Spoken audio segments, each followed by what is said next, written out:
Boa noite a todos.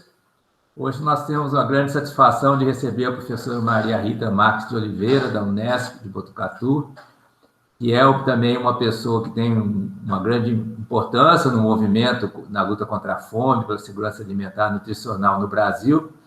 Então, nós vamos conversar um pouco com ela sobre como fazer para que as medidas necessárias para assegurar que o povo brasileiro tenha uma alimentação saudável, como fazer para que o Estado venha a assumir, né, de uma forma mais efetiva essa tarefa, né, que lhe corresponderia, né? E nós vamos ter como debatedores o professor Luiz Gonzaga Chevegato Filho, da Universidade Federal de São João del Rei, o professor José Otávio Pompeu e Silva, olá, da UFRJ, e o professor Celson Diniz Pereira, da UFMG.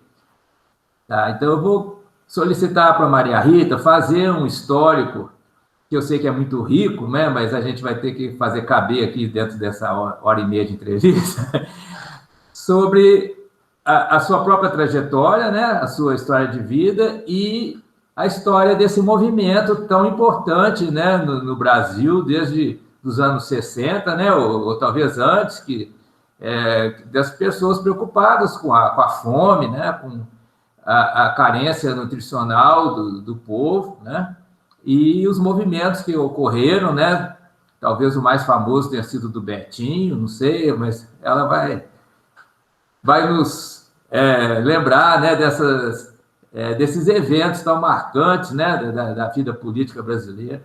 E depois a gente vai discutir no presente e para o futuro, né, o que fazer para que o Estado efetivamente assuma essa importantíssima parte, né, da sua responsabilidade, que é a segurança alimentar e nutricional do povo brasileiro. Tá? Então, muito bem-vinda, Maria Rita. Eu agradeço muito a sua disponibilidade de participar. É um canal novo que ainda tem poucos likes. A gente espera que consiga construir, né, uma linha de discussão envolvendo pessoas que se destacam como você, né, nessa luta para que o Estado brasileiro assuma suas responsabilidades, né? Não é uma questão puramente de um governo, mas uma questão do Estado, né? Tá, então eu passo a palavra para você e fazer uso dela da forma que você julgar melhor. Tá desligado o microfone. Muito obrigada pelo convite, é sempre muito importante e a gente ter essas oportunidades de discussão. Então, eu penso que a sua iniciativa e que outros o sigam, elas são muito relevantes, muito importantes no momento que o país precisa se organizar, precisa buscar o seu caminho, né? Então, eu fico muito grata pelo convite e parabenizo a iniciativa, muito prazer aos colegas que estão aqui, e quando você me falava, então fale a história misturada, né? E aí eu fiquei pensando de onde é que eu vou começar essa história. E aí eu me lembrei da filha de agricultor, né? De época da ditadura, onde o meu pai dizia que era para tomar cuidado com o que se falava. E que eu tinha uma tia que estava no convento e que a irmã superiora havia sido deportada, e aí a minha mãe dizia, ela foi deportada porque ela escondia terrorista no sótão do convento, então ela precisou ir para fora do país. Eu, de criança, ouvia isso, né? E, ao mesmo tempo, eu não sabia, mas a gente tinha Josué de Castro no exílio. Eu lembrei dele. Foi a hora que vocês falaram, eu fiquei pensando em José de Castro. Né? Tinha José de Castro no exílio. E depois eu fui fazer faculdade de nutrição. E aí a gente ouvia, né, falar, e isso era o quê? 79, 82, né? A gente ouvia da fome que tinha sido colocada debaixo do tapete, né? Do censo de 70, que não se podia falar da fome, a fome era proibida, né? E eu até, na época, guardei uma revista Veja, que aparecia uma criança com um ratinho na mão, preá, e aquilo era a única coisa que ela podia comer, mas isso foi divulgado muito depois, porque na época do censo isso não era permitido.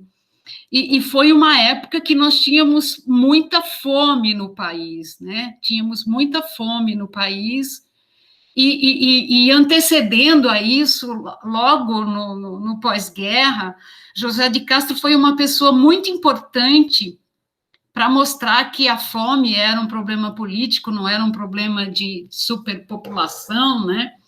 E para trazer, para fazer a discussão na época daquilo que se conquistava do pós-guerra, que eram os direitos sociais, né? E que, aos poucos, a gente vai percebendo que nós conseguimos, né, mesmo passando pela ditadura, na abertura política, a gente conseguiu uma Constituição que garante direito, né?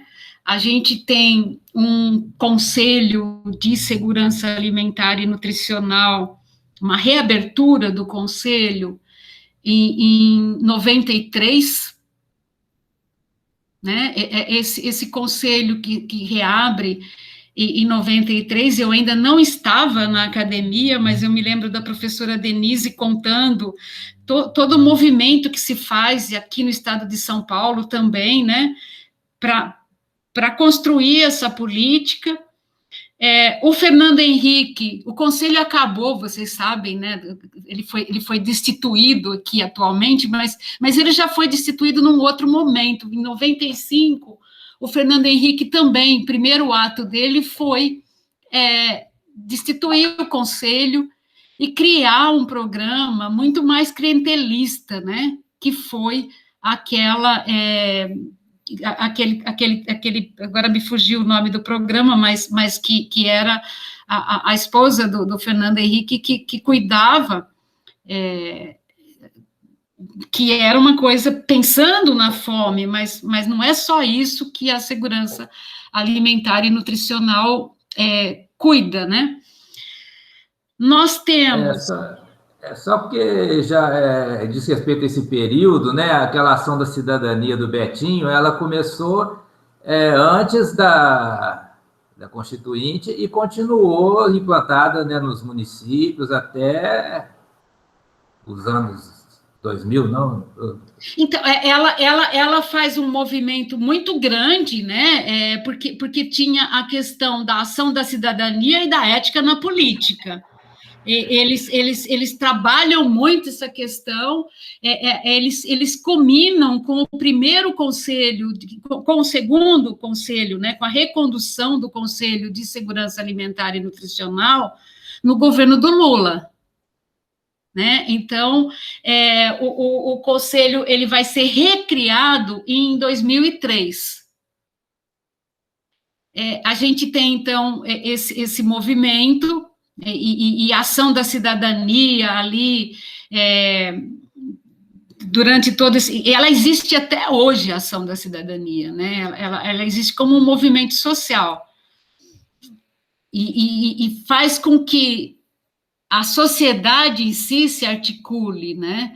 Acho que a gente está vivendo de novo um momento de articulação da sociedade, porque nós não temos uma institucionalidade colocada, né? A gente não tem o conselho, ele existe por lei, mas ele não está constituído.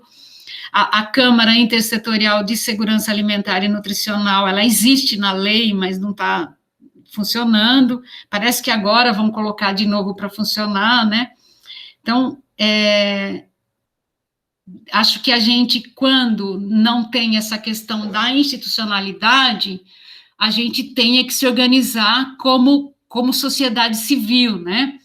É um momento muito propício esse da reunião, porque os remanescentes do Conselho e o Fórum Brasileiro de Segurança Alimentar, os fóruns estaduais de segurança alimentar, vão fazer conferência popular. Nós teremos conferência popular de segurança alimentar e nutricional, já que o governo federal não vai chamar. Certo, mas então o movimento continua como movimento da sociedade civil, mas baseado em algum preceito constitucional, né? Porque você disse a Constituição de 88, ela contemplou essa questão, né? Sim, vamos, eu acho que deixar assim bem claro, existe, nesse histórico, o que aconteceu, né? A gente tem uma recriação do Conselho em 2003, a gente tem uma segunda conferência, né? A primeira foi lá em 94, a gente tem uma segunda conferência de segurança alimentar e nutricional.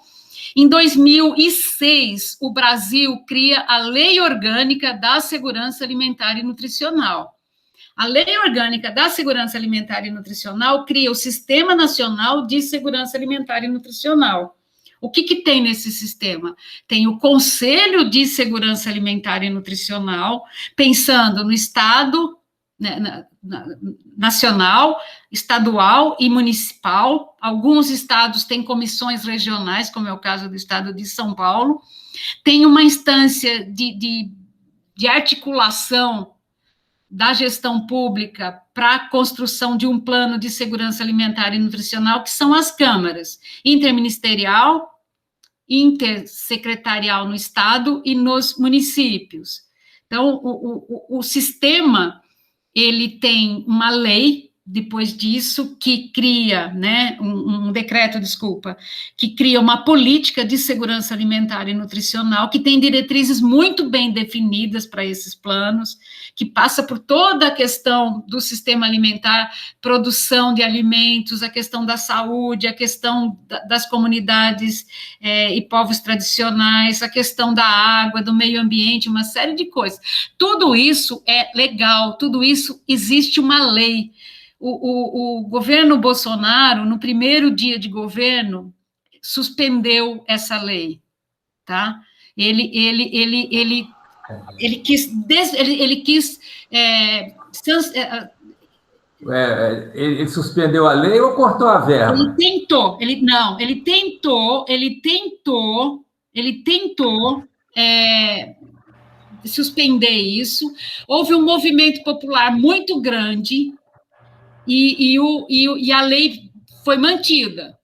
A única coisa que eles mudaram na lei foi um parágrafo lá de água e tal. Então, ele tentou acabar com o Conselho e com a Câmara. Ele não acabou pela lei, mas ele não instituiu. Isso existe na gaveta. Tá? Então, o primeiro ato dele foi, acaba-se com a lei, mas ele não conseguiu fazer isso. Mas, ao mesmo tempo, o que garante? Garante que os estados tenham os seus conselhos, que os municípios também tenham os seus conselhos, as suas câmaras, o sistema de segurança alimentar e nutricional continue existindo. Tem uma secretaria que cuida da segurança alimentar e nutricional lá no Ministério da Cidadania, antes era o Ministério do Desenvolvimento Social, mas nada está acontecendo. Né? Pois mas ele, eu acho, pelo que eu me lembro, ele também cortou verbas, quer dizer, para que não acontecesse, né? Porque então, se os estados quiserem organizar os seus conselhos, vai ter que ser por iniciativa própria e sem as verbas federais, não é isso? Então, o que acontece, né? Quando você pensa no Conselho, no Sistema Nacional de Segurança Alimentar e Nutricional, ele é um sistema que pensa em ações emergenciais, mas principalmente ações estruturantes. Você tem o PAA, que é o Programa de Aquisição de Alimentos, você tem bancos de alimentos, você tem cozinhas comunitárias, você tem uma série de iniciativas, de equipamentos sociais para a garantia da segurança alimentar e nutricional. A agricultura familiar, ela não está recebendo praticamente nada. A verba da agricultura familiar foi muito cortada, que é esse programa de aquisição de alimentos.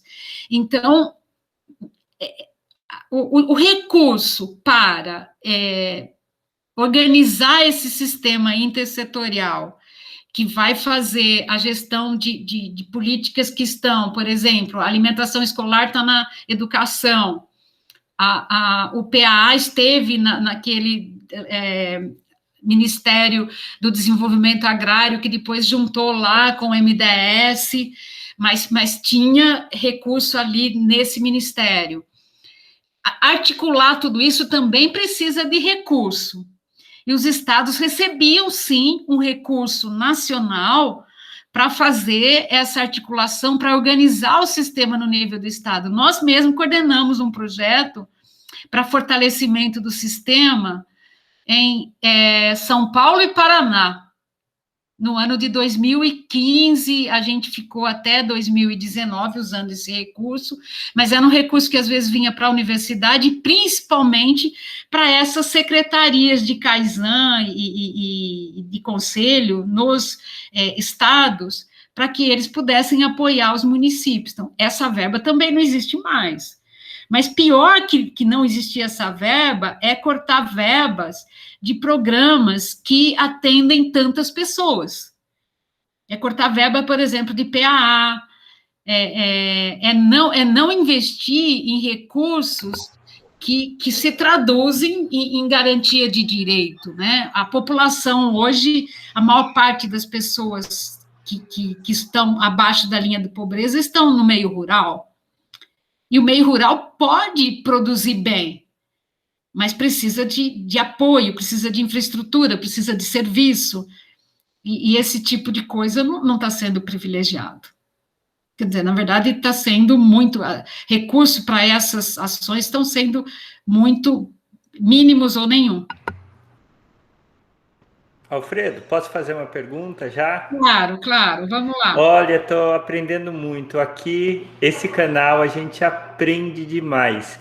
Eu queria entender o avanço que teve no Brasil, né? Porque o Brasil era um dos países que tinha uma condição de fome mesmo, uma condição de muitas pessoas abaixo da linha de pobreza e até pessoas que não estavam abaixo da linha da pobreza com problemas de segurança alimentar, com questões muito graves. E o avanço que teve no Brasil, né? Eu vejo hoje a China fazendo propaganda do que ela está fazendo, mas o Brasil parece que fez em proporção até mais. E o que foi feito? O que a segurança alimentar trouxe para o Brasil? Olha, eu acho que trouxe muita visibilidade, porque, por exemplo, por que eu fui parar na rede Unasul, né? Em 2014, a gente tinha criado a rede SANS com recurso do Ministério da Ciência e Tecnologia, e daí o Brasil consegue pautar a agenda da Unasul para a segurança alimentar e nutricional, e a Unesp é chamada para articular uma rede latino-americana de segurança alimentar e nutricional. Maria Rita, acho que precisa explicar o que é a rede SANS e a Unasul. Isso, nós falamos um pedacinho da história, certo, Alfredo? Então, aí, um pouco da história que eu vivi. Eu estive no primeiro Conselho de Segurança Alimentar e Nutricional do Estado de São Paulo, tá? Isso em 2005. E de lá para cá, eu vim acompanhando muito o Conselho de Segurança Alimentar do Estado de São Paulo, suas idas e vindas e tal. Em 2007, eu venho para a Unesp com um recurso do Ministério de Ciência e Tecnologia, através do contato com o Dom Mauro Morelli, que tinha esse contato com o Ministério de Ciência e Tecnologia e tinha conseguido recurso para trabalhar a segurança alimentar e nutricional no Brasil. Não se efetivou para o Brasil inteiro, mas veio um recurso para o estado de São Paulo e a gente criou a rede SANS, que é uma rede de defesa e promoção da alimentação adequada, saudável e solidária. A gente envolveu muitos municípios, a rede existe até hoje, nós temos um site, a gente trabalha muito alinhado com o Conselho do Estado, com o Fórum de Segurança Alimentar e Nutricional do Estado, com a rede de articulação paulista, de agroecologia, enfim, com essa pauta no estado de São Paulo. Essa articulação no estado de São Paulo nos levou para assessorar essa articulação na América do Sul, porque o Brasil pautou isso lá. Da mesma forma que o Brasil pautou segurança alimentar e nutricional na CPLP. E hoje eu sou secretária do mecanismo... Comunidade de Língua Portuguesa, né? Isso, a Comunidade de Língua Portuguesa. Na verdade, eu não estou mais como secretária, mas eu fiquei bastante tempo como secretária, e hoje eu e a Jaqueline lá da Unilab, a Jaqueline é a secretária, desse mecanismo de facilitação da participação das universidades no Conselho de Segurança Alimentar e Nutricional da CPLP. O Brasil pautou isso. Os países de língua portuguesa, quase todos têm uma política pública de segurança alimentar muito próxima ao que, lógico que adaptada à realidade deles, mas assim, muito influenciada pelo Brasil. Colômbia, e vários países aqui da América Latina. O Brasil foi referência para muitos países desenvolverem as suas políticas de segurança alimentar e nutricional. E por quê?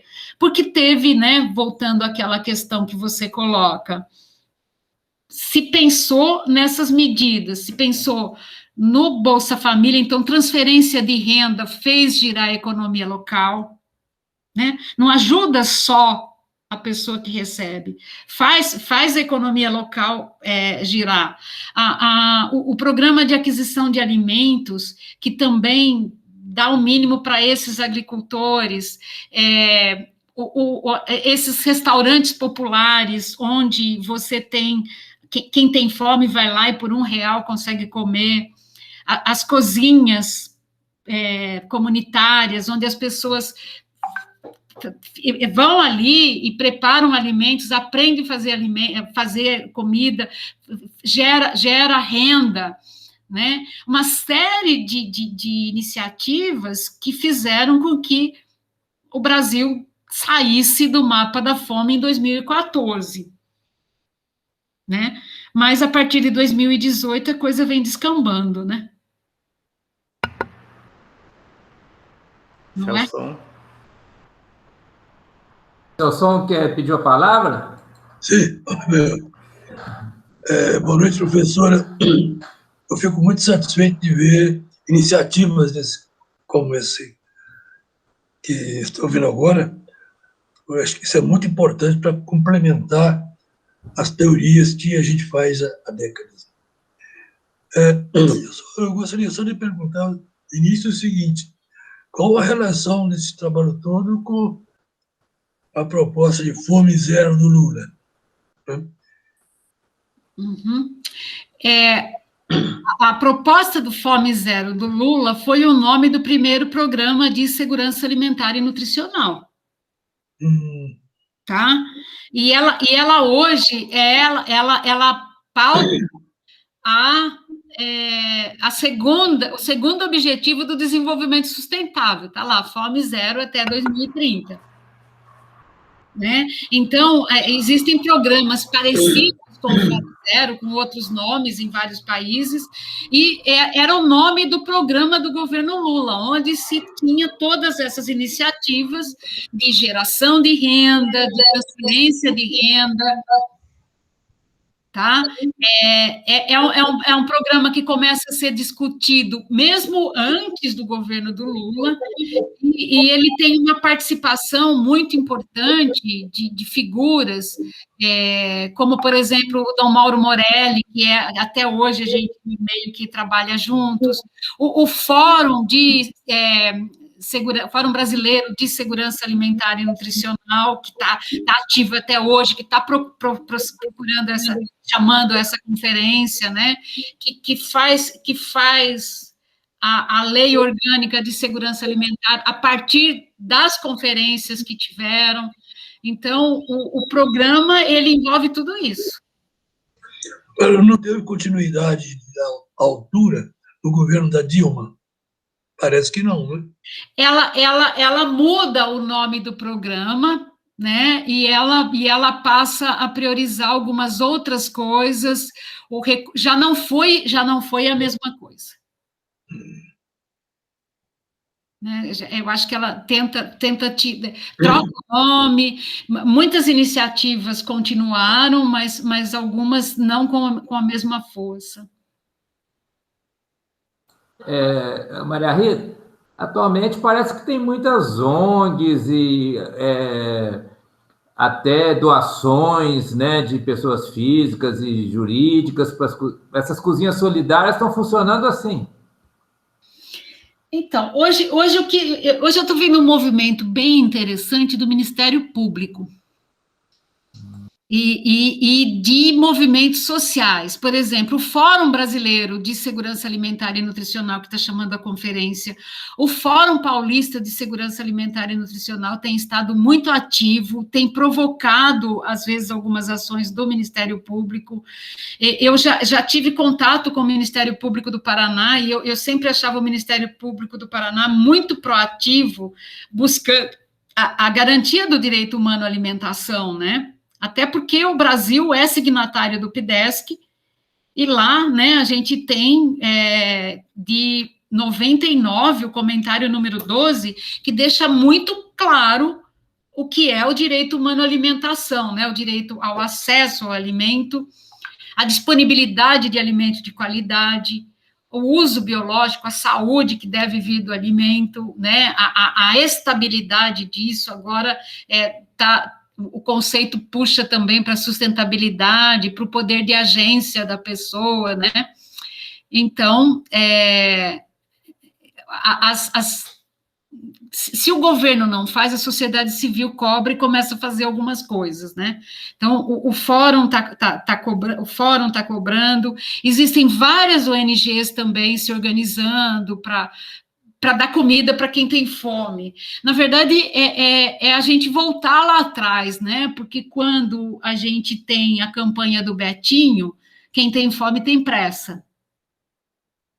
E a gente já não estava mais no lema do quem tem fome tem pressa. A gente estava no lema da comida de verdade. O que é comida de verdade? Comida de verdade é aquela que não tem agrotóxico, é aquela que não tem gordura hidrogenada, é aquela que não gera obesidade, é aquela que não aumenta diabetes, hipertensão, câncer. Por quê? Porque não tinha tanta gente na fila da fome. E agora a gente volta, né? É muito interessante isso, que realmente a gente volta para aquela fase do Betinho, mas que, por outro lado, aquela fase foi muito rica, né? E em relação até a essa fase, eu queria te fazer uma pergunta mais filosófica. Quando se falava em ética na política, se pensava só na ética dos políticos ou também uma ética do Estado, né? De quem ocupa o governo, né? Quer dizer, uma ética como você tem, por exemplo, na ética médica, né? Bioética, você tem o profissional obrigado a seguir certos princípios, né? Senão o Conselho de Ética pode até puni-lo, né? E agora eu tenho a impressão que, não sei, isso que eu queria saber, a sua visão, sua interpretação, né? Que quando se tinha esse movimento da ética na política, que era ligado ao movimento da ação da cidadania contra a fome, né? Será que era mais uma questão assim, de insatisfação com os políticos, né? Cobrando uma conduta mais ética dos políticos? E será que então seria uma novidade a gente falar de uma bioética da governança, como a gente está falando, né? Ou será que a gente está apenas revivendo o passado, né? O passado que não chegou a se efetivar totalmente, a gente está retomando, talvez, aquele momento, né? Que se tinha essa preocupação com a ética na política. Eu penso, Alfredo, que existiam pessoas em diversos cenários de profundidade, eu acho.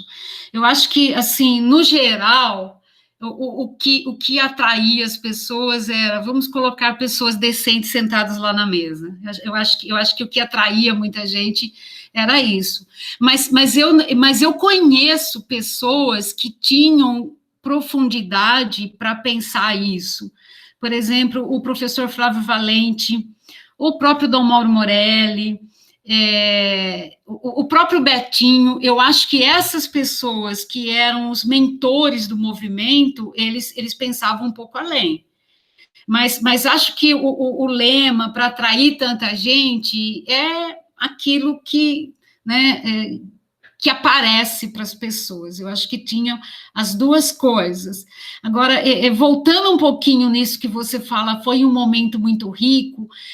Eu acho que a gente teve um tempo de, assim, tipo, baixou-se a guarda, que a gente não precisava mais brigar por direito, que a gente não precisava mais, que parecia que as coisas estavam bem, né? Estava todo mundo do mesmo lado.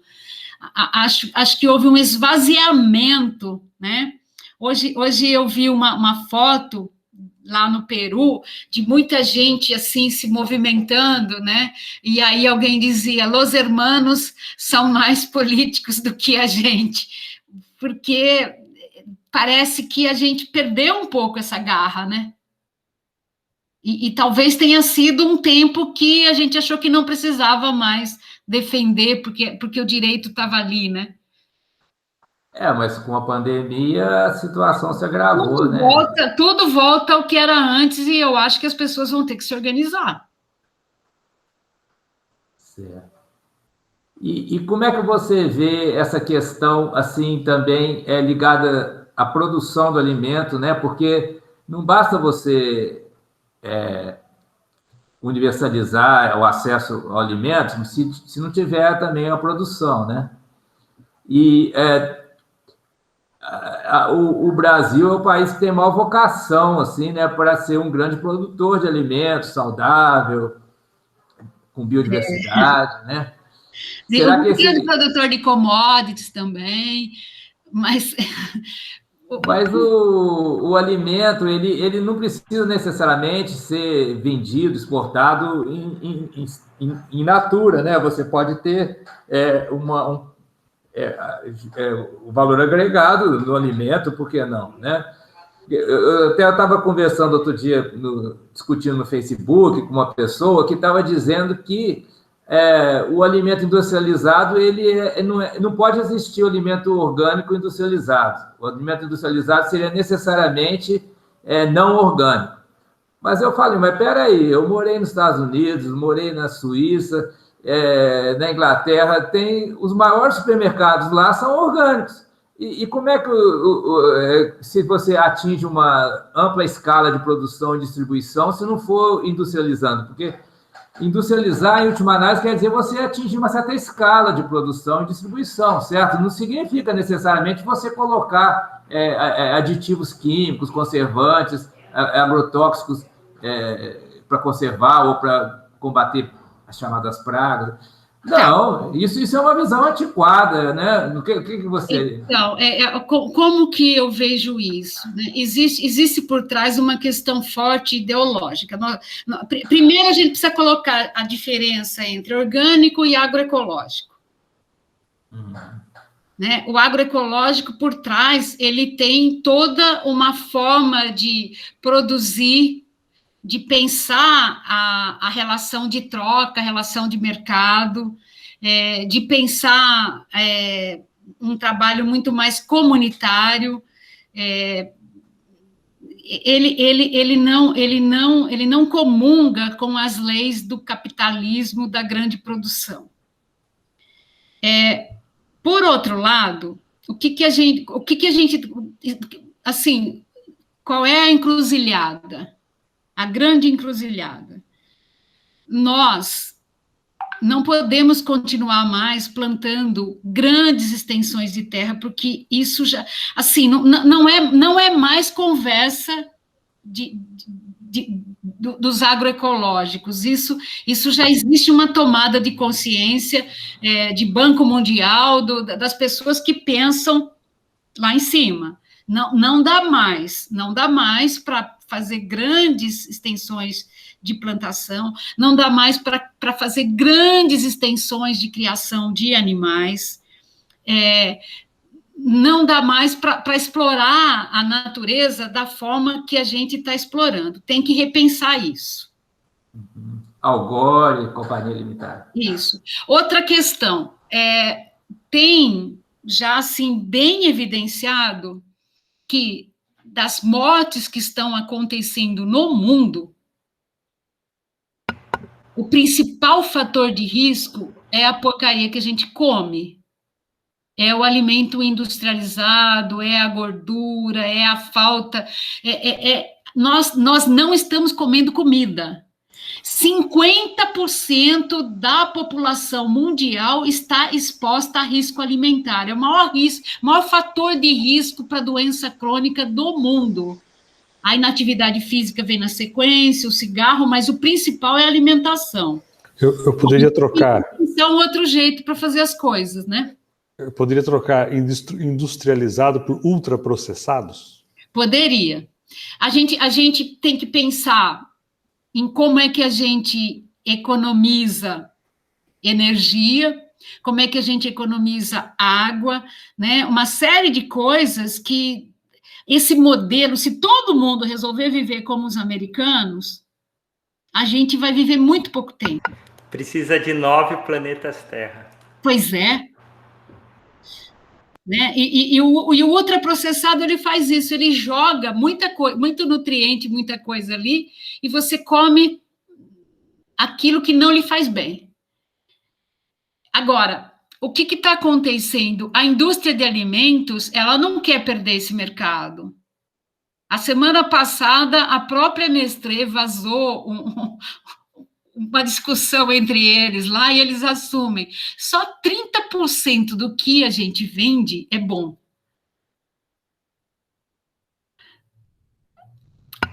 Eu queria só falar uma coisinha assim, eu converso com o Alfredo nas redes sociais, né, e ele traz muito a ideia de o Brasil criar um modelo de futuro pela alimentação e não pela só a tecnologia, que as pessoas falam muito, tanto que a gente está no momento que não vai ter nem mais chip para vender, né?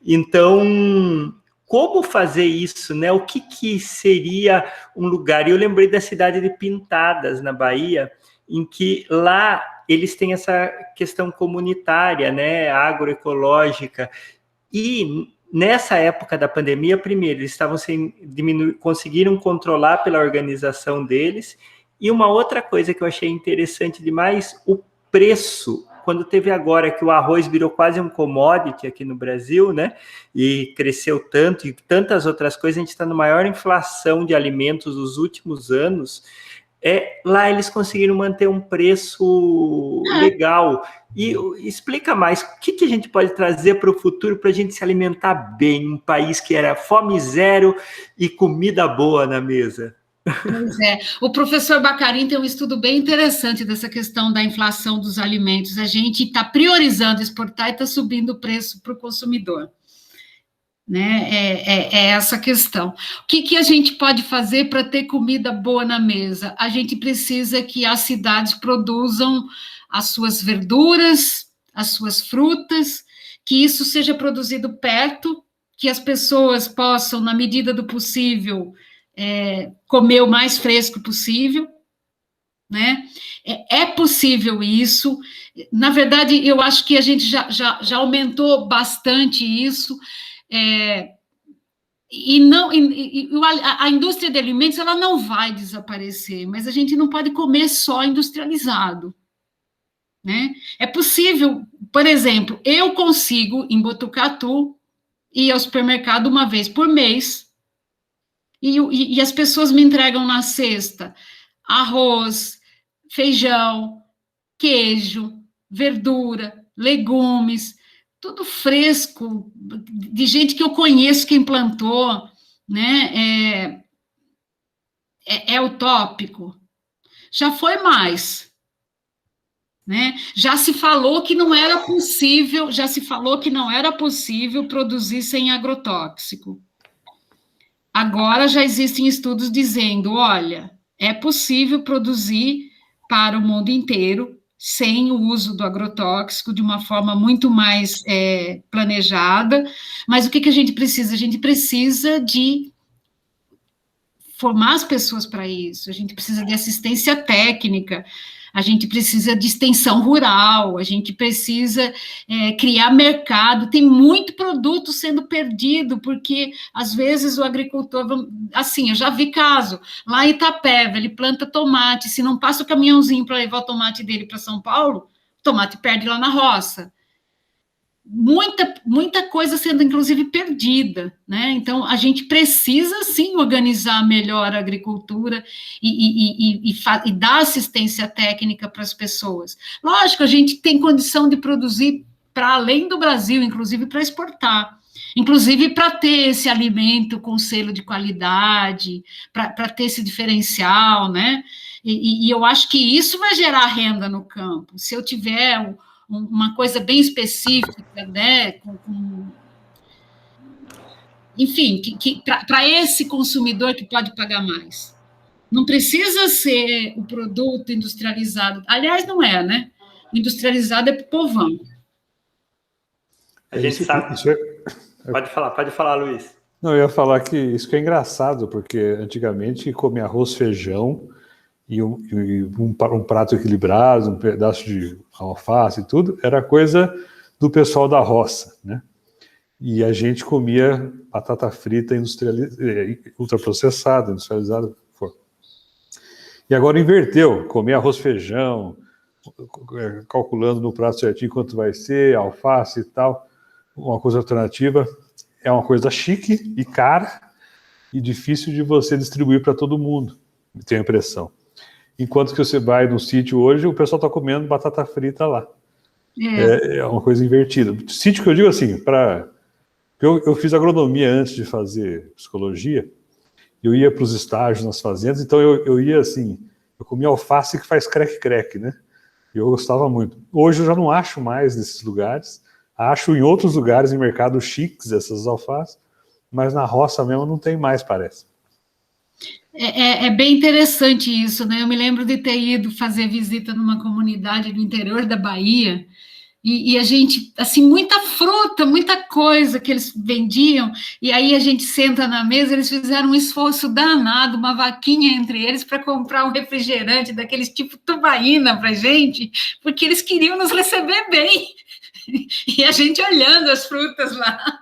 Então, é uma deseducação, né? Queria fazer uma perguntinha. É o seguinte,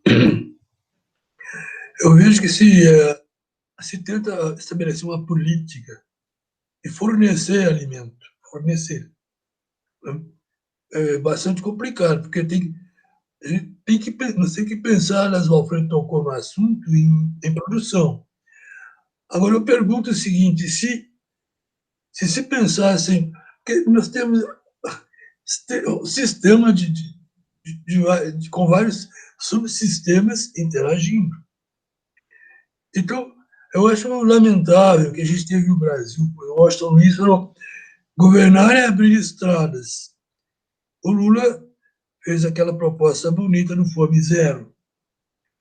Agora, se a gente fizesse um programa assim, analfabetismo zero, e ao providenciar misturar o trabalho de eliminar o analfabetismo, aumentar o nível de instrução para as pessoas, inclusive aí ligado à questão de alimento, né?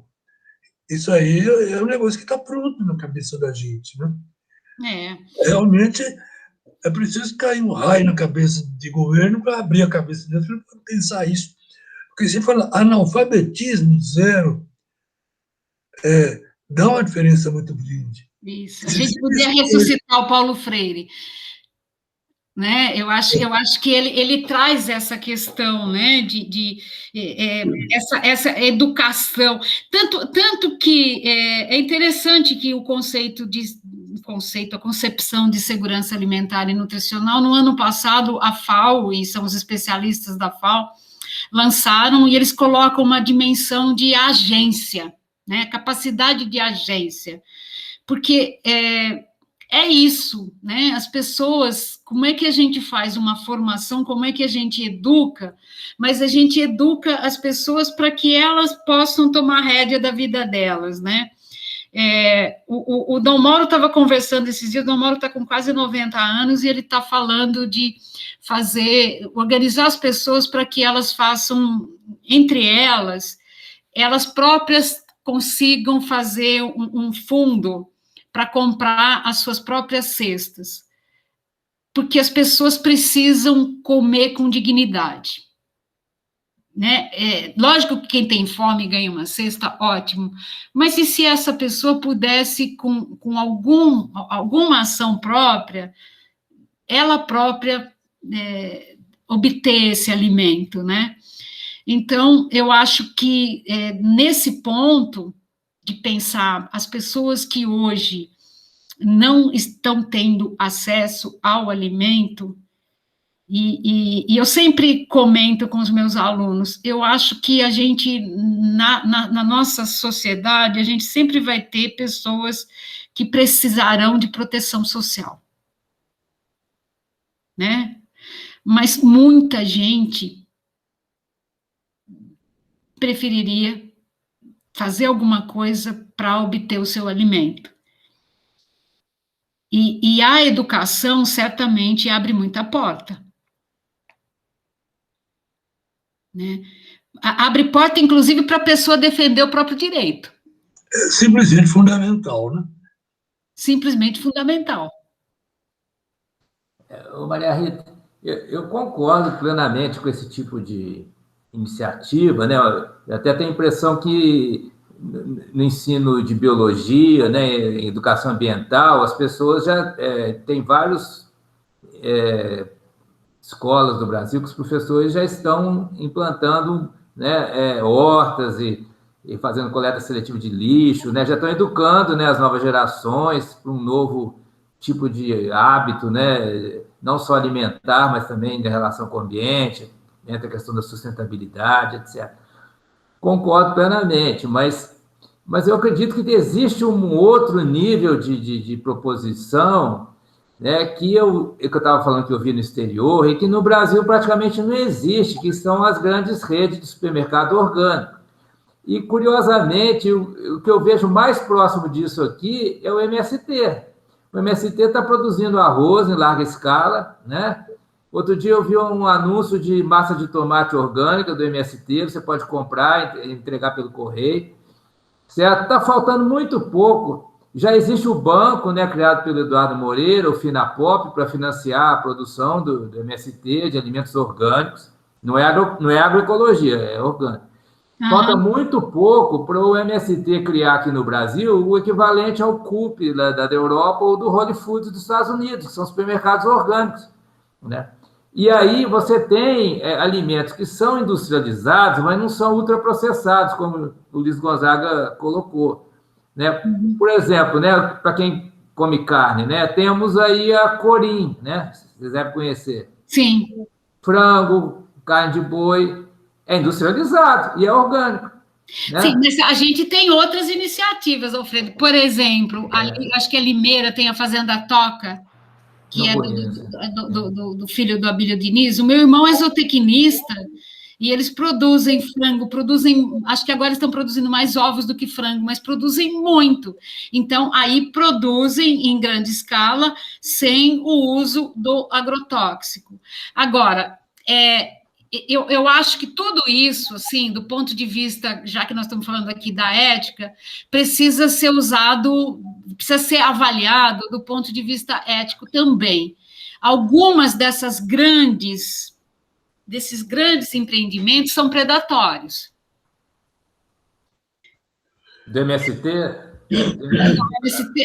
Assim, por exemplo, se você chega num lugar e coloca um supermercado e acaba com todos os pequenos mercados, você é predatório.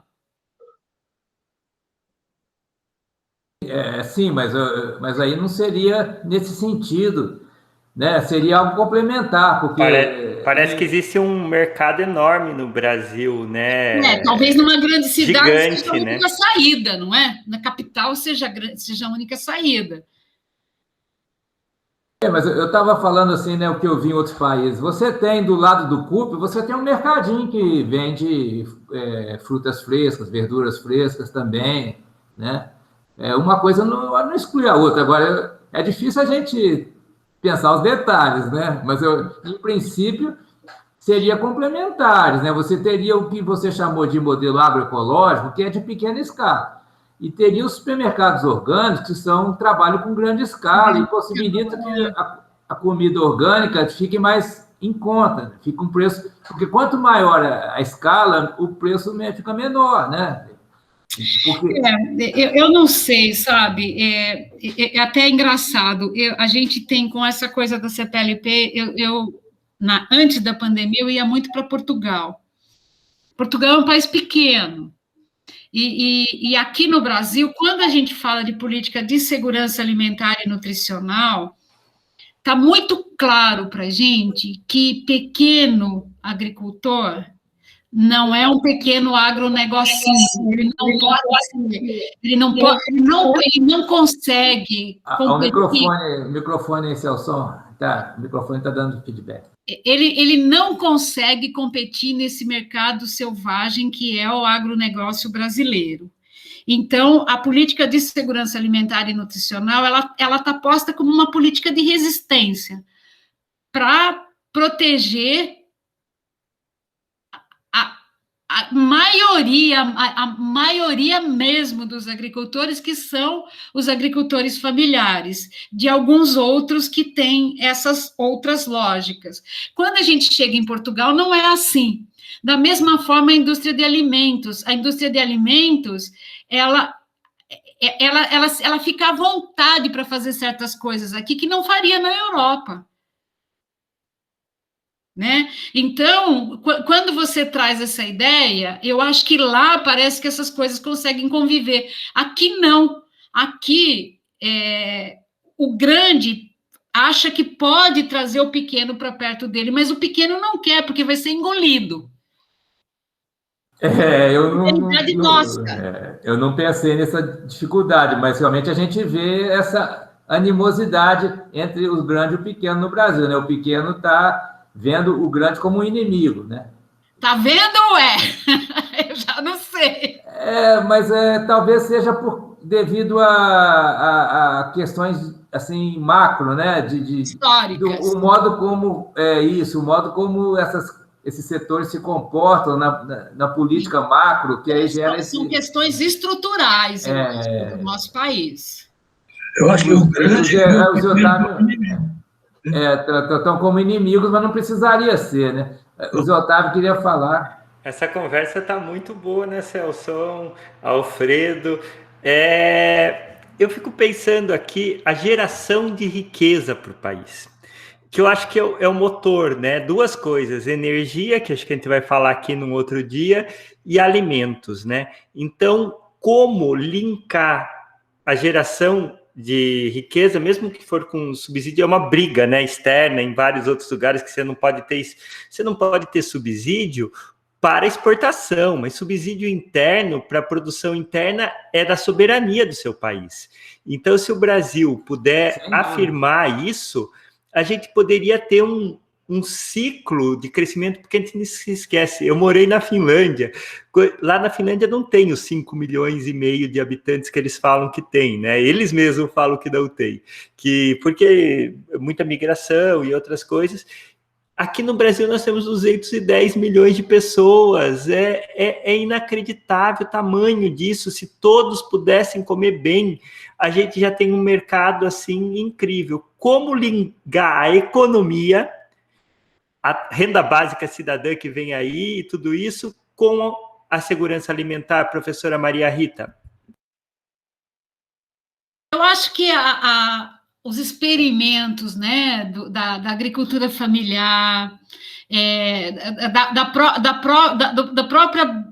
do próprio Bolsa Família, que faziam gerar a economia ali, se você conseguisse boa assistência técnica, se você conseguisse uma boa extensão rural, se você conseguisse fazer transformação de alimentos, como a gente tem, assim, às vezes eu fico encantada, né? Eu gosto até de mostrar a grande propriedade, onde você olha uma máquina com um braço que pega tudo, uma propriedade familiar onde se produz fruta, se produz verdura, se produz legumes, se tem muita fartura, as pessoas comem bem, a vizinhança come bem, eles vendem, eles têm o carro, um carro traçado, eles vivem bem.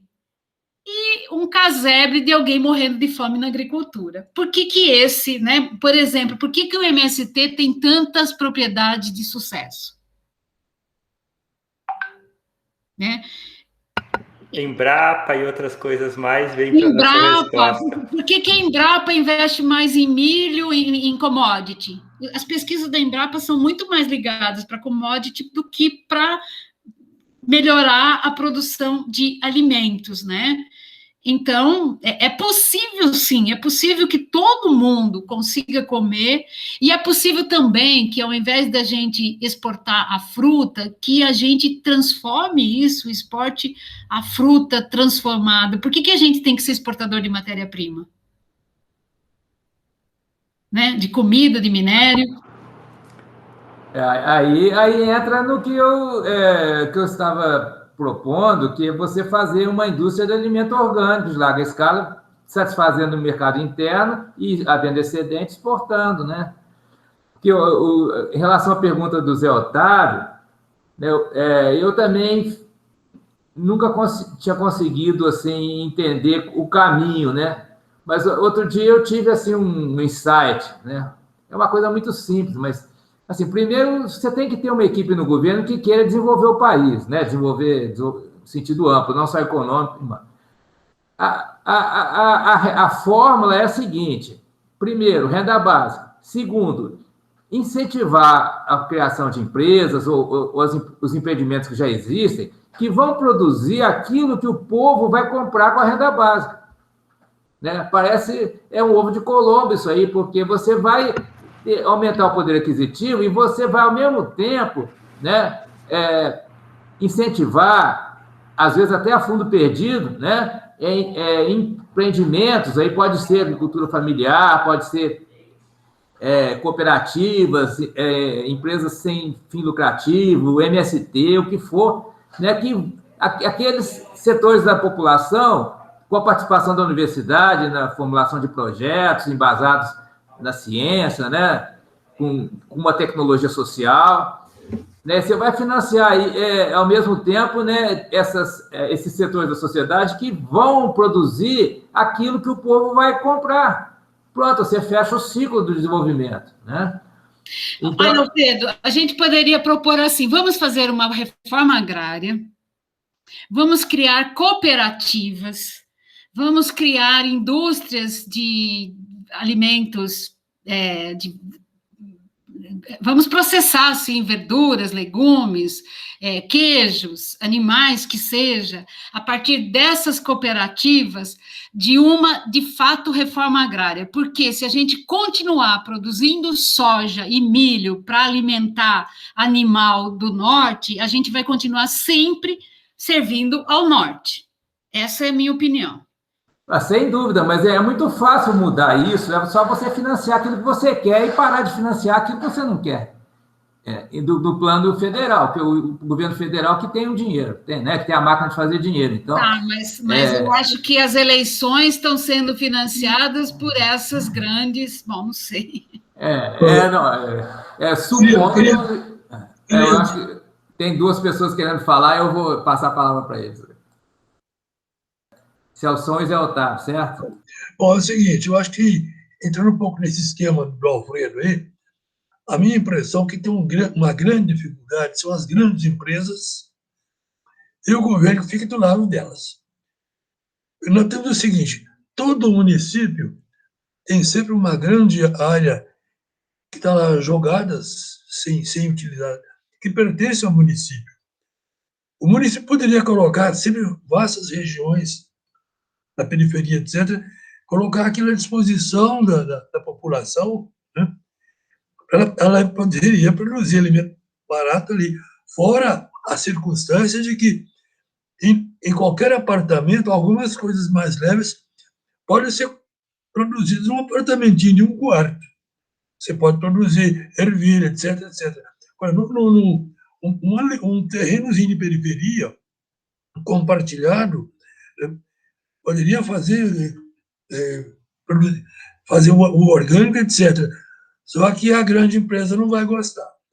Porque imagine se a população se torna autossuficiente. Não é impossível, não. É uma questão de querer fazer.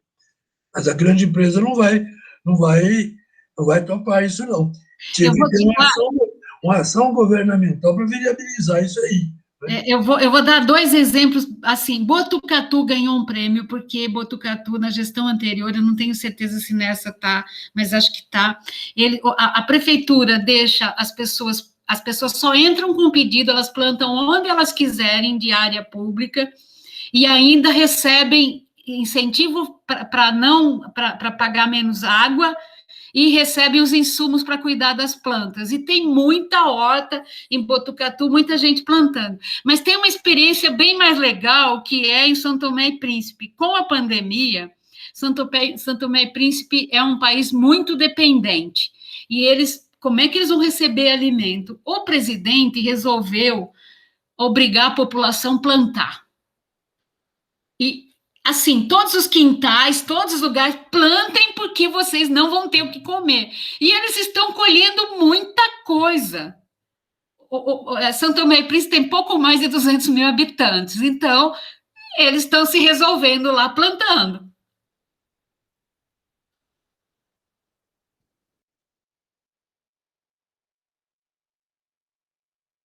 É uma ideia formidável, né? Que as pessoas descobrirem que elas podem produzir aquilo que elas comem, né? Tendo o mesmo espaço reduzidos, até fazendo hidroponia, né? Como no Japão.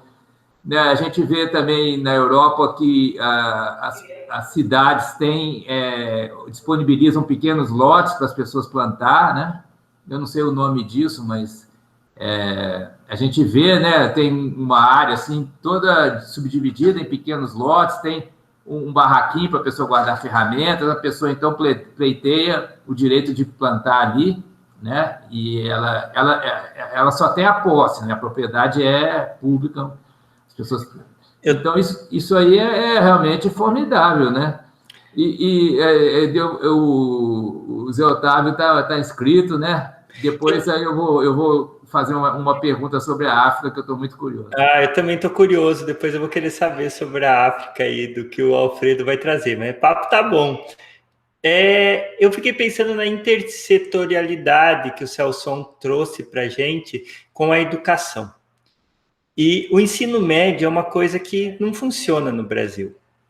Na massa não funciona, é uma coisa que quase não serve para nada. Por que não a gente apostar, né, no futuro nesses jovens, que esses jovens possam ter uma educação ligada com a segurança alimentar e com a produção de novas empresas, novos empreendimentos, eles também ligados a isso, né? Eu fico pensando, tem que mudar muito a educação, né? É quase que refazer tudo. E por que a gente não ser ousado? E o Brasil tem tanta riqueza que se a gente fizer um ciclo virtuoso, em menos de 10 anos, lembra que a gente estava de 6ª para 5ª economia do mundo, a gente está em 13ª e vai cair a 20ª se continuar assim. Olha a diferença, a gente ia ser a 5ª economia, e se a gente acreditar nisso, né? O que a gente não pode melhorar? Eu queria saber sobre a educação, suas experiências nesses países de língua portuguesa e da comunidade latina, professora Maria Rita. Então, nós estamos com uma experiência bem interessante, nós temos um curso de especialização com os países de língua portuguesa. A gente tem uma turma que em dupla titulação com a Unilab, tem mais ou menos uns 15 alunos de Cabo Verde e outros 15 de São Tomé e Príncipe. Por isso que eu conto essas histórias de São Tomé, porque eu convivo com esses alunos, né? E eu acho que os países africanos, eles olham muito para o modelo da coroa, e um modelo que às vezes não ajuda muito, né, a resolver a própria realidade. Por exemplo, eu chegar em Moçambique e olhar para um aluno que está na nutrição e que nunca pisou numa muxamba. A muxamba é o lugar onde as pessoas plantam, que não é necessariamente o lugar onde ela mora, e nunca conviveu com essas comunidades, né? Porque ele está mirando no modelo português de hospital que faz nutrição parenteral, e que ele não tem nem insumo para nutrição parenteral ali, mas ele está olhando naquele outro modelo, né? Mas, ao mesmo tempo, eu vejo que esses países, eles têm uma história muito recente de independência relativamente a gente, né? E de guerra civil que ainda existe, por exemplo, Moçambique, vai e volta, mas eles estão buscando o caminho deles, né? Relativo à educação, por exemplo. Eu vejo que Moçambique tem um Ministério da Mulher, porque a questão da mulher lá é tão complicada, mas eles estão querendo enfrentar isso, né? Tem o Ministério da Mulher, tem uma funcionária em cada bairro, em cada vilazinha, que vai nas casas para olhar e convencer a família que deixe a menina estudar. Tem programas pensando na questão da menina.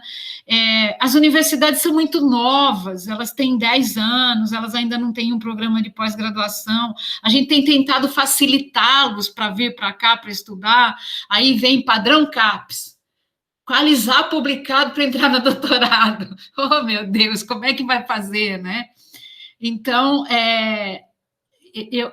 eu vejo que eles têm uma realidade diferente, não sei, é o meu olhar, tá?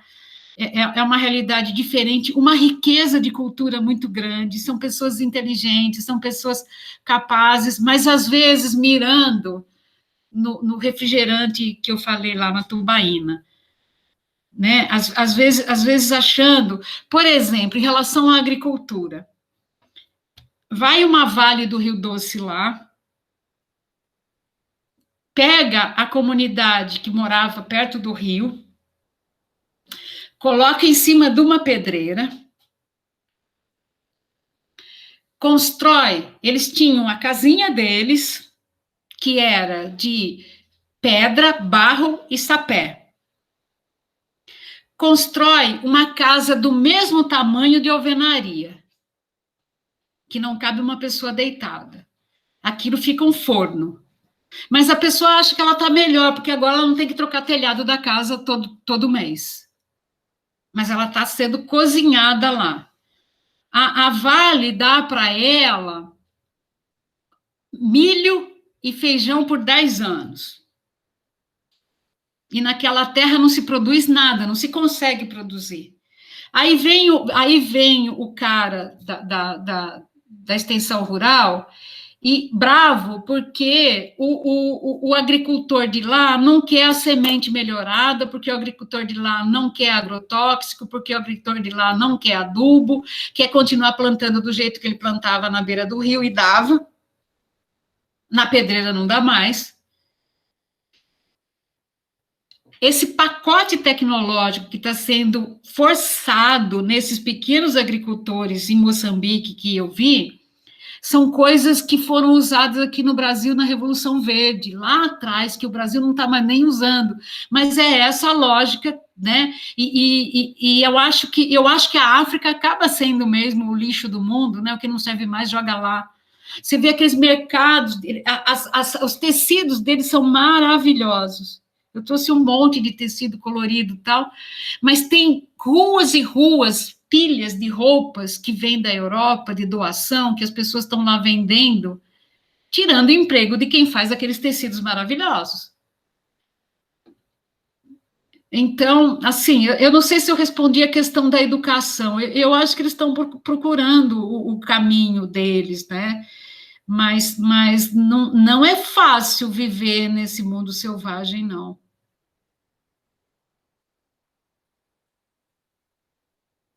É que são muitas contradições ao mesmo tempo, né? E a capacidade de lidar com elas é limitada, muito limitada, então é um pouco desanimador, né? Mas no Brasil, a gente, como estava dizendo o Zé Otávio, no Brasil nós temos muitas possibilidades assim, de ter um desenvolvimento, um novo milagre aqui, né? Um novo milagre econômico, porque a gente tem todas as condições para isso. Só está faltando um governo bom, né? Isso você tem razão. Tem condições. Eu não sei se está faltando um governo bom, está faltando um governo, porque eu não sei. Outro dia eu estava numa live e eu falei isso, falei, bom, e o que você acha do governo? Eu falei assim, mas a gente tem um? Aí eu falei, será que eu devia ter falado isso? A questão é que a educação tem que chegar primeiro no governo. Acho que tinha que ter uma lei aí que todo presidente tem que saber ler e escrever, por exemplo, né? Não somente o presidente, como deputados, etc. Se a ignorância é total aí, não tem jeito, né? O presidente, no momento, está sugerindo que o pessoal deixe de usar máscara, sendo que a gente vacinou que mais ou menos 11% da população. É um suicídio deixar de usar máscara, né? E acha que está bonito, né? Então, mas a gente ter uma pessoa limitada, é uma pessoa limitada, mas quantos coniventes com essa pessoa limitada a gente tem? Eu fico preocupada com isso, né? Eu falo assim, bom, se fosse só um infeliz limitado, ele já estava na casa dele. Voltando aqui, Perfeito. a questão assim de criação de riqueza, né, pela alimentação. Imagine até esses grandes produtores que vendem soja, se eles diversificarem com maquinário, com outras coisas, pode-se usar muito menos agrotóxico com inteligência artificial. Eles têm condição de comprar essas coisas. E se pode fazer um ciclo. Imagine no Brasil, todo mundo consumindo, 210 milhões de pessoas consumindo alimento de qualidade. Eles vão ganhar muito mais. Eles vão ganhar mais. E aí, como que a gente faz num país que não quer... A gente faz o jogo do zero... eu ganho, você perde. Nós temos que mudar isso para o jogo, né, Celson? Eu ganho e você ganha. Sim, com certeza. Só para ter uma ideia, né? 20% da população brasileira come alimentação escolar. No meu tempo, eu não sei no tempo de vocês, no meu tempo eu comia soja liofilizada. Eu também, temos a mesma idade. Soja liofilizada. Hoje, as crianças comem arroz, feijão, verdura, as crianças almoçam na escola. E o mercado da alimentação escolar atende 20% da população brasileira. O mercado da alimentação escolar gera economia local, né? Porque na alimentação escolar, hoje a lei diz, e parece que está indo para estão querendo mexer com isso, mas 30% tem que ser comprado da agricultura familiar. Para garantir, inclusive, que as crianças consumam alimentos locais, regionais, e desenvolvam bons hábitos, e você consiga manter o recurso ali no município, né? Com certeza, eu não tenho a menor dúvida que se a gente tivesse assistência técnica e as pessoas pudessem produzir no campo com dignidade, já tem muita gente voltando para o campo. Tem muita gente perdendo emprego na cidade e voltando para o campo. Isso já tem sido manifestado em vários locais. Agora, Eu sou filha de agricultor e o meu irmão ainda continua trabalhando na lavoura. Quando eu era criança, o meu pai chegava em casa com terra no dente. Eu achava isso muito estranho, porque eu acho que ele não fechava a boca, ele respirava um pouco pela boca, e a terra do trator fazia com que colasse terra no dente dele. E ele chegava em casa, a primeira coisa que eu fazia era limpar o dente do meu pai, me incomodava muito ver o meu pai chegar em casa com terra no dente. Hoje o meu irmão trabalha numa máquina que tem ar-condicionado.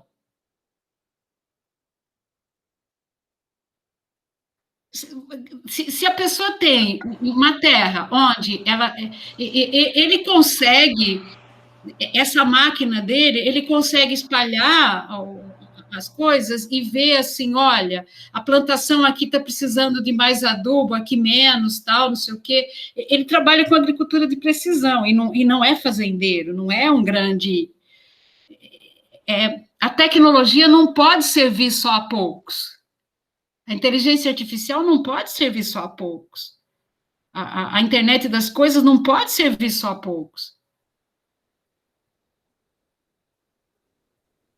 A gente está trabalhando nós ganhamos até um prêmio para desenvolver uma ferramenta de inteligência artificial para integrar dados de política pública para ajudar a gestão local. Acha uma empresa que queira investir nisso. Não serve para a Unimed? Não serve para a Unimed. Então, né, a questão é essa, a quem serve a tecnologia? Otávio, está com a mão levantada? O Otávio quer responder? E a mão levantada aqui de antes. Ô, Maria Rita... desculpa. Essa questão da inteligência artificial aí é muito importante. Eu vou conversar esse mês aqui ainda na Universidade de Lavras, né, com os professores. Tem muita pesquisa no Brasil, a gente tem que juntar as pontas e capital para mexer com isso, né? Porque é muita possibilidade. Você vê o mundo do seu irmão lá, com a tecnologia, ele vai conseguir, daqui a pouco ele vai assistir a máquina trabalhar para ele, né? E isso pode chegar a muitos pequenos agricultores, né? Então a gente tem aí um super possibilidade. Eu sou otimista nesse ponto, mas se passar por essas questões que são muito brasileiras, né? Eu acho que são latinas, né? Não são só brasileiras. A distribuição da riqueza ela é muito desigual, né? Da riqueza de conhecimento. Por exemplo, eu esses dias eu falei, por que está acontecendo isso? A própria FAO está limitando o acesso à publicação da FAO. Eu não estou conseguindo acessar todas as publicações da FAO. Eu acho que ela está vendendo. Todo conhecimento disponível, ele está sendo vendido, você não tem acesso a quase revista nenhuma mais. Se você quer publicar numa boa revista, vocês são professores, vocês viram quanto é que a gente está pagando para publicar? Eu não publico por uma escolha pessoal. Mas e pagam o teu salário sem publicar? Sim, sim.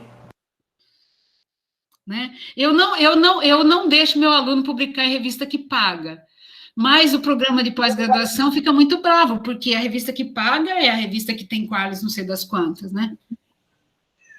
Você perguntou aí para onde vai a tecnologia. São as grandes empresas.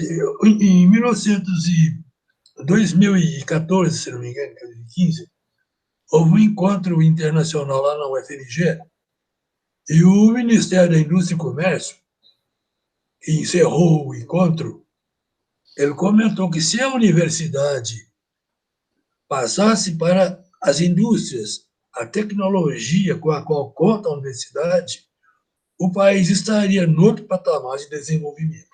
Ora, o ministro da Indústria, falando um negócio desse, ele está confessando e se denunciando ao mesmo tempo. Por que a universidade não faz isso?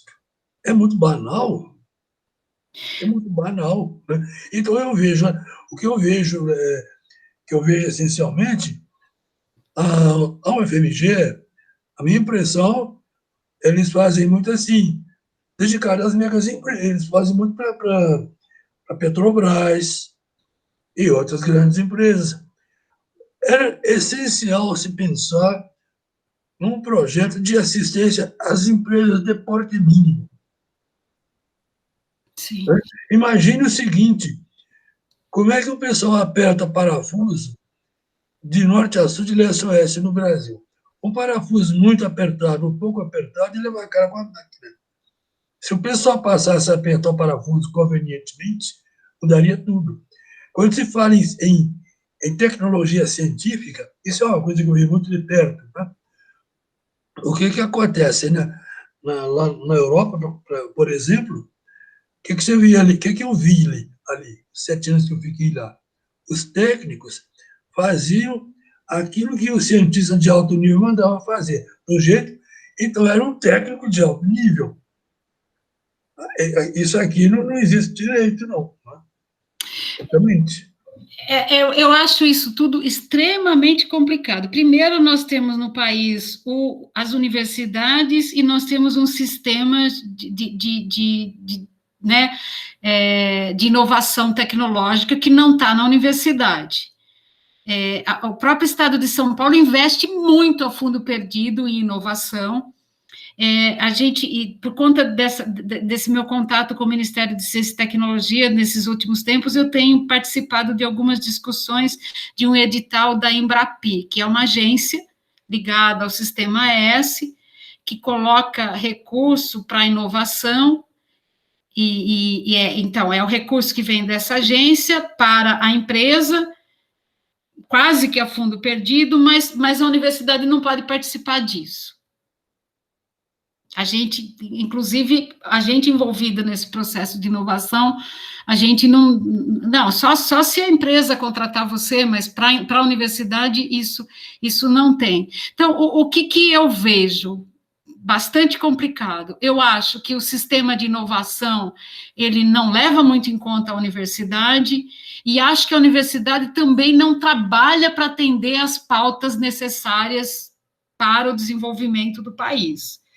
A universidade tem algumas pessoas trabalhando tecnologia e participando desse processo, às vezes até com pessoas ganhando coisas com uma ou outra. Então, aquele que consegue furar o cerco, ele vai lá de uma forma não muito, né, transparente, porque o sistema é muito complicado. E o sistema de inovação tecnológica não tem a universidade dentro. Por favor, a universidade tinha que tomar a iniciativa de fazer essa transferência. Por exemplo, a Universidade Federal de Minas Gerais tem uma secretaria, que chama Secretaria de Transferência e Inovação Tecnológica. Nós também temos. Pois é, isso deveria, as boas universidades todas têm isso. Quer dizer, cabe à universidade tomar a iniciativa de fazer isso. Não só. Eu levei um projeto de uma indústria do interior de Minas, né? O pessoal que fez coisas originais, de produção de ferro, etc. Eu levei para esse pessoal lá, essa secretaria, uma proposta muito importante de uma indústria que exportava tecnologia. Eles não puderam levar aquilo para frente porque tinha outra empresa, tinha uma grande empresa que estava dominando a demanda. A universidade tem muita culpa nisso. Ela deveria ter como programa, ela tomar a iniciativa de fazer transferência e inovação tecnológica. Cabe a ela isso aí. Ela não tem que ser capacho das indústrias, não. A figura que falta é do empreendedor, colocar nessa roda. O empreendedor junto com a universidade, o empreendedor junto com o mundo rural. Eu vejo que o que falta, eles criam os programas, mas não tem empreendedor, daí não vai para frente.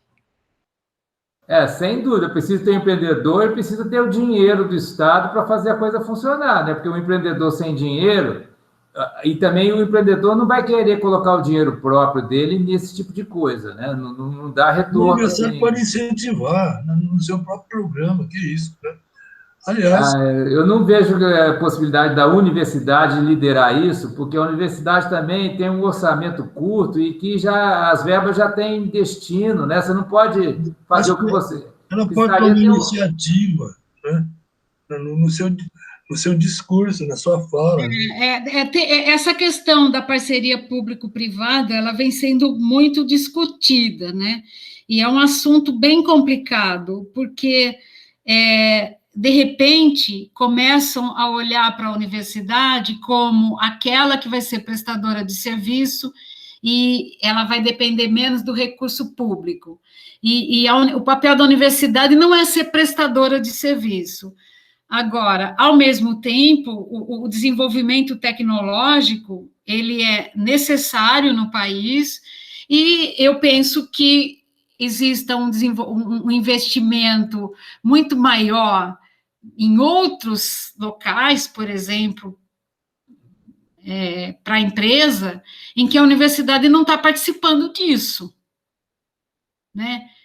E que poderia ter recurso, poderia ter uma coisa mais virtuosa ali entre empresa, universidade e recurso público para isso. Agora, eu não diria que a culpa é só da universidade, não. Eu acho que a forma como a coisa está organizada aqui no Brasil é muito ruim. Embora exista muitas universidades que têm muitas patentes, que desenvolvem muita coisa, que têm muita parceria, nós da Unesp somos fracos nisso. É uma questão de somar competências, né? Eu fui assistente na universidade lá na Suíça, hoje a Escola Politécnica Federal de Lausanne.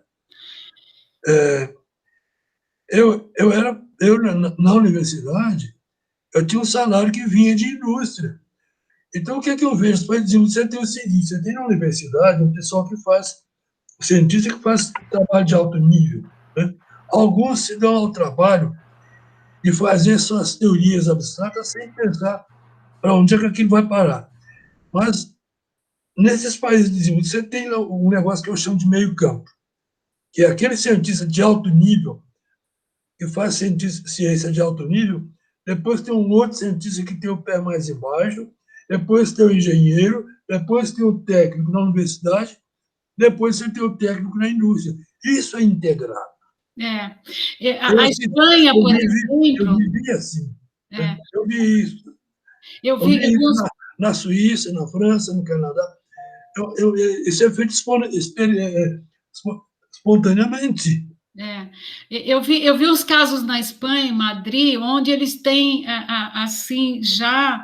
O produto já sai quase pronto para a indústria. Eles têm umas plantas baixas, pensando em alimentos mesmo. Eles conseguem desenvolver o produto, eles conseguem fazer já esses protótipos, eles têm muitas plantas, né? Muita coisa que a universidade faz o papel da indústria ali para deixar o produto praticamente pronto. Por outro lado, é o seguinte, o último passo tecnológico ainda é a indústria. Por exemplo, eu trabalhei lá nessa universidade, então a minha função era produzir uma microbateria para relógio. Começou com uma que era para coração, né? O que acontecia? Você tinha uma verdadeira competição entre o pessoal da universidade e da indústria. Você tinha que ver o que você ia falar quando visitava a indústria, né? Mas uma vez que a bateria ficou pronta, aquilo entrou para a indústria, acabou, ela não fala mais nada, não. Então, eles têm os técnicos ali que são capazes de pegar aquele produto ali, do jeito que eu entreguei, ele está impagável, né? Absolutamente. Tá, Mas a engenharia reversa, né? O Brasil é fraco em engenharia reversa. E baixar o preço dele. O último passo é dado na indústria. Mas o técnico da indústria ele é formado com influência na universidade, que nos falta aqui essa integração, que eu chamo de universidade, sociedade e empresa. Já está tendo um esforço maior dessa integração, né? Acho que está tendo também um esforço grande dos próprios, talvez agora nem tanto, mas já teve mais, de envolver, por exemplo, eu já coordenei alguns projetos onde a universidade é chamada para pensar, ajudar a fortalecer a política pública. Eu coordenei um projeto para fortalecer a política pública de segurança alimentar e nutricional entre São Paulo e Paraná. E com recurso do Ministério para trabalhar com os municípios para fortalecer isso. Agora eu estou coordenando um projeto do Ministério da Saúde para fortalecer a política de atenção básica relativa à doença crônica, trabalhando com gestores e técnicos. Eu acho que a gente tem pouco disso, mas já está tendo editais com essa preocupação, editais assim vocacionados para resolver um problema de um ou de outro ministério. O CNPq tem conseguido fazer isso, né? E mesmo a FAPESP tem tido um monte de edital da FAPESP aqui no estado de São Paulo, pensando em resolver questões tecnológicas. Agora tem um aberto para a ciência da computação. É verdade, a FAPESP já está bem avançada nisso aí. Eu tenho acompanhado os editais, né, que a gente recebe no e-mail. Eles estão bem avançados nisso aí. Mas a gente vai discutir esse assunto num outro dia, né? Porque aí a gente está abrindo muito o leque da discussão, né? E já não estava nem falando de segurança alimentar. Já estamos indo para um outro tema que a gente não vai conseguir dar conta hoje, né? Bem, gente, então, como nós também estamos já na hora prevista, né? Eu vou passar a palavra para vocês fazerem um comentário final, certo? Então, eu deixaria a Maria Rita para o final, né? Para fazer os seus comentários finais, né, e solicitando, então, aos 3 debatedores também que façam seus comentários, né, e a minha participação eu encerro por aqui, agradecendo vocês aí pelo excelente debate, né, que vai ser muito enriquecedor para quem assistir, acredito, né, e que vamos dar continuidade também com essa discussão em outros eventos aqui do canal, né, que a gente está planejando. Parece que a gente está num veio, né, que bem interessante, né? Eu não sei onde tudo isso vai levar, se a gente vai conseguir sair aí dos 10 likes para os 100, depois para os 1000. A intenção é que a gente seja assistido, né, nesses debates. Tá, então, muito obrigado a todos. Eu vou passar a palavra, então, para os 3 debatedores e para a Maria Rita fazer as considerações finais, por favor.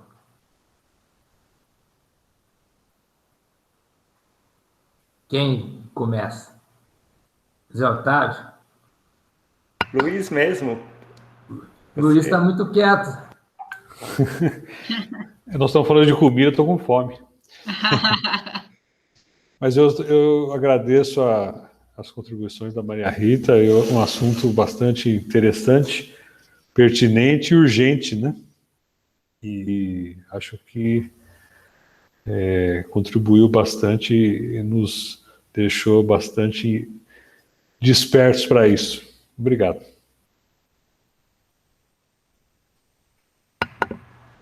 Agradeço também, eu aprendo muito aqui. E fiquei muito curioso assim, para pensar desdobramentos, né, de tecnologia, de novas indústrias. Hoje a gente está numa revolução, outra revolução industrial aí, né?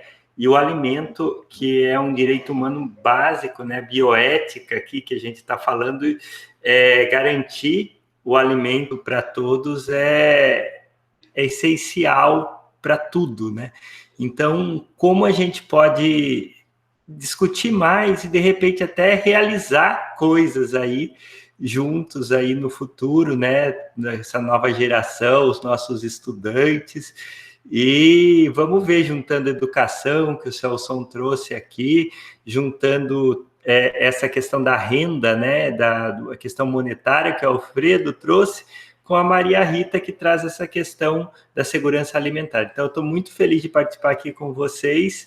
E um grande abraço, contem comigo aqui para estar com vocês aí. Bom, eu fico muito satisfeito de ver o trabalho da professora Maria Rita, eu acho que, de certa forma, tem faltado, né, dessa natureza, uma aplicação concreta, né?